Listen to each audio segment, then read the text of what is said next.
कहानी की शुरुआत होती है रॉबर्ट नाम के एक लड़के से। हम देखते हैं कि वो सो रहा होता है और उसे कुछ भयानक तरह के सपने आ रहे होते हैं, जिसमें वो किसी की मौत को देखता है और घबरा कर उसकी नींद खुल जाती है। फिर वो थोड़ा पानी पीता है और किताब पढ़ते पढ़ते सो जाता है।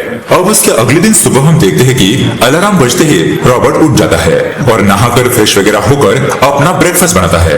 उसके बाद वो अपने बारे में कुछ बातें हमें बताता है, जिससे हमें पता चलता है कि रॉबर्ट एक अनाथ है और उसकी पूरी परवरिश मदर टेरेसा चैरिटेबल ट्रस्ट में हुई है। रॉबर्ट एक ऑर्थोलॉजिस्ट है, मतलब कि पक्षियों के बारे में रिसर्च करना यही उसका काम है। खैर, उसके बाद हम देखते हैं कि रॉबर्ट अपने ऑफिस पहुंचता है, जहां पर उसका बॉस उसकी डॉक्यूमेंट्री प्रोजेक्ट के बारे में उसे पूछता है कि वो कब तक पूरा होगा। जिसमें रॉबर्ट कहता है कि सर, डॉक्यूमेंट्री तो रेडी है, लेकिन मुझे इसमें कुछ कमी लग रही है। तब उसका बॉस उसे कहता है कि हमें अगले 90 दिन के अंदर इस डॉक्यूमेंट्री को सबमिट करना है, तो तुम इसे जल्दी से कंप्लीट करो। अब रॉबर्ट ठीक है ऐसा कहकर वहां से चला जाता है। उसके बाद हम रात को देखते हैं तो रॉबर्ट अकेला ही ऑफिस में बैठकर काम कर रहा होता है। तभी अचानक वो अपने पीछे वॉचमैन को देखकर घबरा जाता है और वॉचमैन उसे बहुत रात हो गई है ऐसा कहकर वहां से चला जाता है। फिर रॉबर्ट भी अपने घर पर आता है और फ्रेश वगैरह होकर अपने लिए कुछ खाना बनाता है। उसके बाद वो टीवी देखने के लिए बैठता है, लेकिन थोड़ी देर में उसे नींद आने लगती है, लेकिन उसे फिर से वही डरावने ख्वाब सताने लगते हैं, जिससे कि उसकी नींद खुल जाती है। अब प्यास लगने की वजह से जब वो पानी पीने के लिए चला जाता है तो तभी उसे खिड़की से एक अघोरी बाबा दिखाई देते हैं, इसलिए वो वहां पर चला जाता है। वो अघोरी बाबा उसे देखकर कहते हैं कि तुम यहाँ पर आओगे ये मुझे पहले से पता था, और वो रॉबर्ट को कुछ गुप्त बातें बताते हैं जो हमें कहानी में आगे पता चलेगी। अब उसके अगली सुबह रॉबर्ट को उसके ऑफिस से कॉल आता है और वो तुरंत ही वहां पर पहुंच जाता है। ऑफिस में पहुंचने के बाद रॉबर्ट को पता चलता है कि रॉबर्ट जिस उल्लू पक्षी के ऊपर रिसर्च कर रहा होता है उसे आदमी बेचने की कोशिश कर रहा था और तभी पकड़ा गया। उस चोर का नाम होता है रजाक। रॉबर्ट उसका कॉलर पकड़कर उससे पूछता है कि क्या तुम्हें पता भी है वो उल्लू कितना विशेष है। जिस पर रजाक कहता है कि सर, मार्वे समंदर से एक लड़का आया और मुझे ये देखकर चला गया। अब मार्वे समंदर का नाम सुनते ही रॉबर्ट को कुछ याद आने लगता है और वो अपने बॉस से कहता है कि सर, मुझे इस जगह पर रिसर्च करने के लिए जाने की इजाजत दीजिए। मैं उस उल्लू की आवाज रिकॉर्ड करना चाहता हूँ और इससे हमारा डॉक्यूमेंट्री प्रोजेक्ट भी कंप्लीट हो जाएगा। अब ये बात सुनकर उसका बॉस भी इसके लिए मान जाता है और उसके रहने का इंतजाम उस गांव में करवा देता है। फिर क्या था, रॉबर्ट रजाक को लेकर अपने रिसर्च के लिए निकल पड़ता है, लेकिन तभी अचानक बीच रास्ते में ही उनकी कार बंद पड़ जाती है। इसलिए दोनों रात में डीजल की खोज के लिए निकल पड़ते हैं, लेकिन रजाक को बहुत ज्यादा डर लग रहा होता है। वो रॉबर्ट से पूछता है कि साहब, ऐसी कौन सी खास बात है उस उल्लू में। जिस पर रॉबर्ट उसे बताता है कि वो एक बहुत ही विशेष तरह का आउल है और उसका नाम डेविल आउल है। उसे भूत का उल्लू भी कहते हैं क्योंकि उसकी चीख एक लड़की के रोने जैसी है। उसका वजन 1.5 से 2 किलो तक होता है और ये पक्षी आसानी से किसी को दिखाई नहीं देता। श्रीलंका के महाकाव्य में इसके बारे में एक कहानी है। एक राज्य में नवविवाहित राजा था जिसकी वीरता की वजह से आस पड़ोस के राज्य के लोग उसे अलग अलग तरह की भेंट वस्तु देते थे। अब अपने राज्य का विस्तार करने की लालच में आकर वो अपनी पत्नी को छोड़कर लड़ाई करने के लिए चला जाता है। कुछ ही दिनों के बाद जब वो जीत कर वापस लौटता है तब उसे पता चलता है कि उसकी रानी गर्भवती है। अब ये खबर सुनकर वो बहुत ही ज्यादा खुश हो जाता है, लेकिन इसी बीच राजा को शक होता है कि कहीं ये बच्चा मेरा नहीं हुआ तो। और यहाँ दूसरी तरफ रानी को एक पुत्र होता है। अब ऐसे ही एक दिन राजा रानी के लिए खाना बनाता है और उसे खाने के लिए कहता है। रानी बहुत ही खुशी से खाना खाने लगती है, लेकिन तभी उसे खाने में किसी की उंगलियां मिलती है। तभी राजा उसे बताता है कि अभी पैदा हुआ लड़का मेरा नहीं है, इसलिए मैंने उसे मार दिया। अब ये बात सुनकर रानी को बहुत ही ज्यादा दुख होता है और बहुत ज्यादा गुस्सा भी आता है। तब वो श्राप देती है कि जब तक ये दुनिया रहेगी तब तक मेरी जीत तुम्हें सुनाई देगी। ऐसा कहकर वो जंगल में जाकर खुदकुशी कर लेती है और उसी रानी की आत्मा उल्लू के अंदर जाकर हमें अभी भी वो चीखें सुनाई देती है। अब ये सारी बातें सुनकर रजाक तो शॉक ही रह जाता है। अब थोड़ा आगे जाने पर उन लोगों को एक डॉल जैसी चीज दिखाई देती है, जिसे देखकर रजाक घबरा जाता है, लेकिन रॉबर्ट तो उसके साथ सेल्फी लेकर वहां से आगे बढ़ता है। अब उसके बाद हम देखते हैं कि ये दोनों किसी तरह अपनी गाड़ी लेकर हवेली पहुंच जाते हैं। हवेली का मालिक काले अपने मजदूरों के साथ कुछ बातचीत कर रहा होता है और तभी ये दोनों वहां पर आ जाते हैं। काले उन दोनों से कहता है कि बेंगलुरु से आए हो, बहुत ज्यादा थक गए होंगे, इसलिए जाकर थोड़ा आराम कर लो। तुम्हारे बॉस ने तुम्हारा यहाँ पर रहने का इंतजाम कर लिया है। ऐसा कहकर वो अपने नौकर मुनिया को उन्हें गेस्ट रूम दिखाने के लिए कहता है। उसके बाद यहाँ पर काले का भाई माधव, मैं मुंबई जाकर आता हूँ, ऐसा कहकर हवेली से बाहर चला जाता है। यहाँ दूसरी तरफ मुनिया उन दोनों को उनका रूम दिखाता है और उनसे कहता है कि रात को 8 बजने के बाद हवेली से बाहर मत निकलना, क्योंकि यहाँ पर भूतों का खतरा है। वो जंगल के दूसरी तरफ जो कुआं है वहाँ पर रहते हैं, उन्हें छेड़ना मत, क्योंकि अब तक 4-5 लोग मर चुके हैं और कई सारे लोग गायब हो चुके हैं। इतना कहकर वो वहाँ से चला जाता है। अब उसके अगले दिन सुबह घर के मालिक की बेटी राधा अपने डांस की प्रैक्टिस कर रही होती है, तो सभी लोग वहाँ पर आकर उसे देखने लगते हैं। अब उसके थोड़ी देर बाद रॉबर्ट और रज़ाक उस विशेष पक्षी को ढूंढने के लिए निकल पड़ते हैं। थोड़ा आगे जाने पर उन्हें कुछ लोग दिखाई देते हैं और वहाँ पर एक दूसरे गांव का जमींदार आकर रॉबर्ट से कहता है कि तुम काले के घर पर आए हो ना, जल्दी यहाँ से निकल जाओ, क्योंकि उसके घर पर आने वाला इंसान ज्यादा देर तक यहाँ पर नहीं टिक पाता। इतना कहकर वो वहाँ से चला जाता है, लेकिन इसके बावजूद भी ये दोनों जंगल के अंदर चले जाते हैं। यहाँ पर हम देखते हैं कि वो आउल उन दोनों को देख रहा होता है। अब रॉबर्ट अपनी डॉक्यूमेंट्री के लिए शूटिंग कर रहा होता है और तभी अचानक उसे उस उल्लू का पंख मिल जाता है और वो समझ जाता है कि हो ना हो ये पक्षी यहीं कहीं आसपास है। और दोस्तों, हम उस उल्लू को जंगल के ऊपर से उड़ता हुआ देख पाते हैं। खैर, अब रात होने के बाद ये दोनों हवेली आ जाते हैं और तभी वहाँ पर राधा इन दोनों को खाने पर बुलाने के लिए आती है। राधा वहाँ पर टैब में एक पक्षी की फोटो को देखती है और रॉबर्ट उससे कहता है कि इन्हें लव बर्ड्स कहते हैं और ये दोनों एक दूसरे को देखकर शर्मा जाते हैं। फिर रॉबर्ट उसे उस उल्लू की फोटो दिखाते हुए उसके बारे में पूछने लगता है। राधा उसे कहती है कि इसे तो मैं देख चुकी हूँ, लेकिन ये ज्यादा नहीं दिखाई देता। रॉबर्ट उससे कहता है कि हाँ, तुमने सही कहा, लेकिन ये मिलेगा कहाँ? तो राधा उसे कहती है कि आप वहाँ पर नहीं जा सकते, क्योंकि वो जंगल के दूसरी तरफ दिखाई देता है और उस इलाके में जाना मना है, क्योंकि वहाँ पर भूत रहते हैं। अब रात का खाना खाने के बाद रॉबर्ट जब सोने जा रहा होता है तभी अचानक उसे उस पक्षी के चीखने की आवाज सुनाई देती है, इसलिए वो तुरंत अपना सामान लेकर जंगल की तरफ निकल जाता है। रॉबर्ट एक बहुत ही डरावनी जगह पर आता है और टॉर्च मारकर उस पक्षी को इधर उधर ढूंढने लगता है, लेकिन वो आउल उसे मिल नहीं रहा था। तभी अचानक उसके पीछे से कोई आकर उसके सर पर वार कर देता है, जिससे कि रॉबर्ट बेहोश होकर वहीं पर गिर जाता है। अब अगली सुबह जब रॉबर्ट की आंख खुलती है तब वो उस हवेली में होता है। राधा उसे बताती है कि मुनिया तुम्हें यहाँ पर लेकर आया। हवेली की मालकिन रॉबर्ट से कहती है कि इस गांव में रात को बाहर जाना मना है, ये तुम्हें पता है ना, फिर भी तुम बाहर क्यों चले गए? मुनिया उसे कहता है कि साहब, उस जगह पर भूत है, अगर मैं वहाँ पर नहीं पहुँचता तो आपका क्या हाल होता। तब रॉबर्ट उसे कहता है कि लेकिन तुम वहाँ पर क्या कर रहे थे? और ये बात सुनकर मुनिया चुप हो जाता है। तभी वहाँ पर काले आता है और रॉबर्ट से कहता है कि यहाँ पर कोई भी उल्लू के चीखने की आवाज नहीं आती, तुम अपना काम जल्दी से पूरा करो और यहाँ से चले जाओ। खैर, अब उसके कुछ देर बाद नाश्ता करने के लिए सभी लोग नीचे आते हैं और उस हवेली में कुछ लोग आए होते हैं। रॉबर्ट जब उन लोगों के बारे में पूछता है तो राधा बताती है कि ये लोग हमारे यहाँ पर काम करते हैं और काले उन लोगों के साथ कहीं बाहर चला जाता है। अब यहाँ राधा और रॉबर्ट एक दूसरे को प्यार से देखकर नैन मटक्का कर रहे होते हैं। फिर सब लोग वहाँ से जाने के बाद रॉबर्ट राधा का हाथ पकड़ लेता है और राधा शर्मा कर वहाँ से चली जाती है। मतलब कि दोस्तों, इन दोनों का प्यार का चक्कर शुरू हो चुका है। अब उसके अगले सीन में हम देखते हैं कि रात को मुनिया चिल्लाता हुआ हवेली में आता है और सबको बताता है कि हमारे छोटे साहब माधव जी की गाड़ी में आग लगकर उनकी मौत हो गई। और ये खबर सुनकर सभी लोग हैरान हो जाते हैं। वो लोग तुरंत ही उस जगह पर पहुंचते हैं तो सच में गाड़ी में आग लगकर माधव की मौत हो चुकी होती है।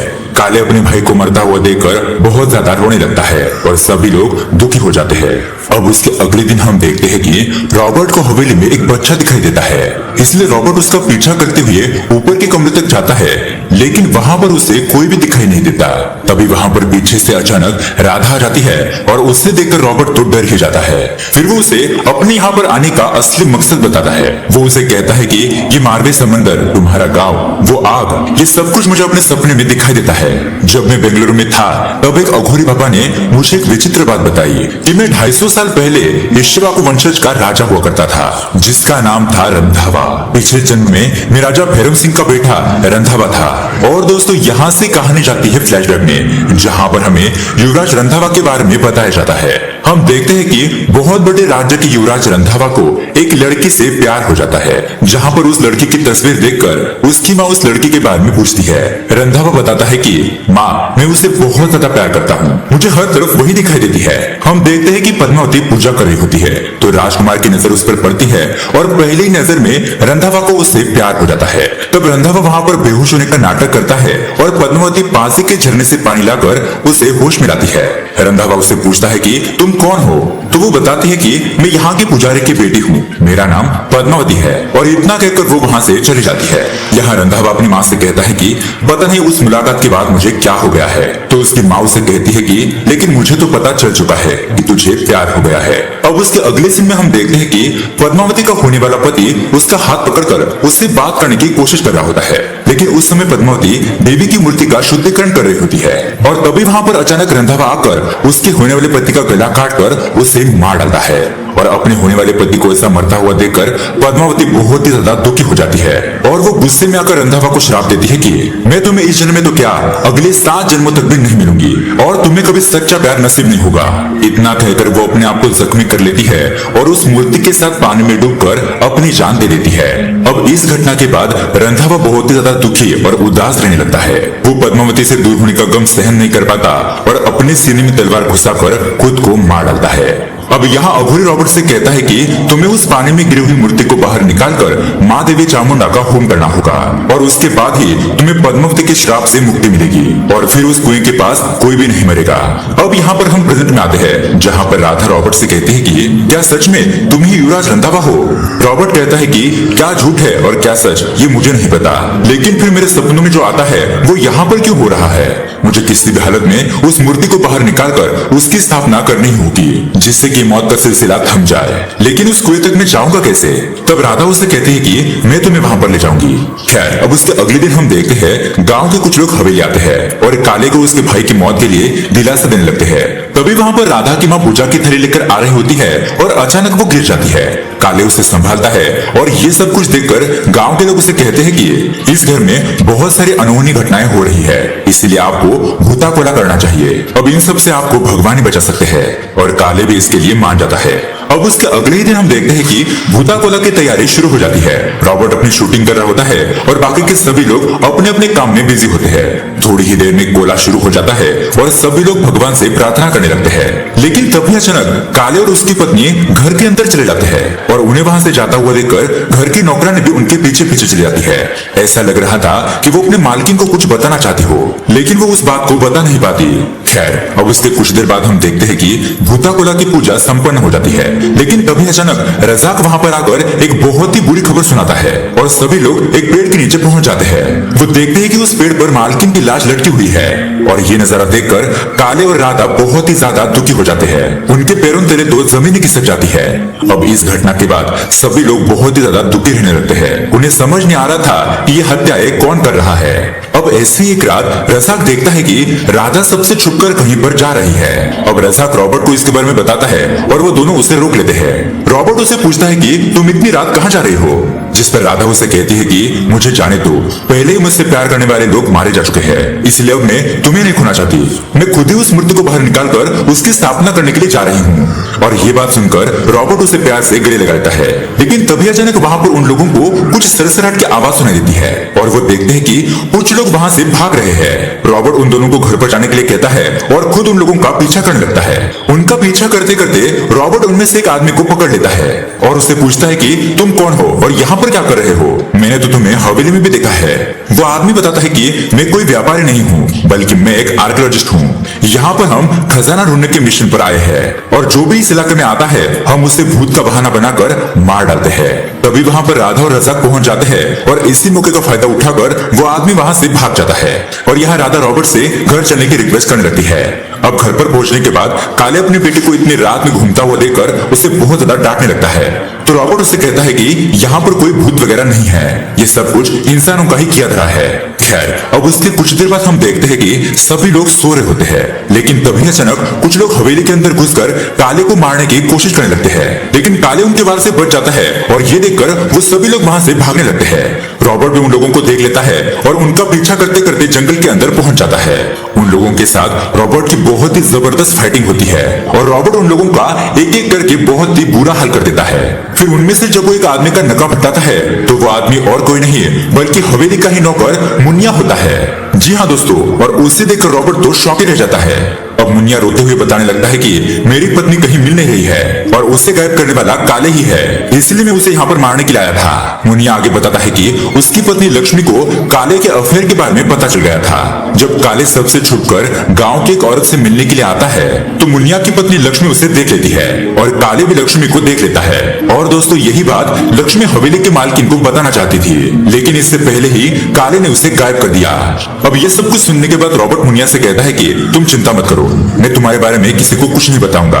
अब हवेली पहुंचने के बाद काले रॉबर्ट से कहता है कि अब तुम लोगों का यहाँ पर रुकना ठीक नहीं है, इसलिए तुम अपने गांव चले जाओ। इतना कहकर वो वहाँ से चला जाता है। उसके अगले दिन हम देखते हैं काले अपने गन को लेकर बहुत ही गुस्से से घर से बाहर निकल जाता है। राधा रॉबर्ट को बताती है कि मेरे पिताजी पास के गांव के जमींदार को मारने के लिए गए हैं, क्योंकि वो हमारे सबसे बड़े दुश्मन हैं। मुझे अब बहुत ज्यादा डर लग रहा है कि अब क्या होगा।